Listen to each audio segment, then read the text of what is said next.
195 ರಾಷ್ಟ್ರಗಳು ಗೌರವಿಸಲ್ಪಡುವ ದಿನ.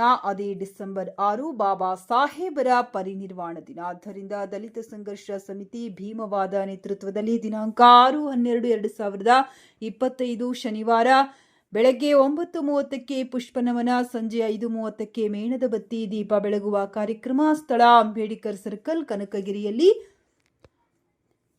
ಕಾರ್ಯಕ್ರಮವನ್ನು ಆಯೋಜಿಸಲಾಗಿದೆ. ಆದ್ದರಿಂದ ದಲಿತ ಪ್ರಗತಿಪರ ವಿವಿಧ ಸಂಘ ಸಂಸ್ಥೆಗಳ ಮುಖಂಡರು, ಪದಾಧಿಕಾರಿಗಳು, ಹಿರಿಯರು, ಸಮಸ್ತ ನಾಗರಿಕರು, ಅಂಬೇಡ್ಕರ್ ಅನುಯಾಯಿಗಳು ಭಾಗವಹಿಸಿ ಯಶಸ್ವಿಗೊಳಿಸಬೇಕಾಗಿ ವಿನಂತಿ. ಪಾವಣ್ಣ ಅರಳಿಗನೂರ್, ಡಿಎಸ್ಎಸ್ ಕನಕಗಿರಿ ರಾಜ್ಯ ಸಮಿತಿ ಸದಸ್ಯರು.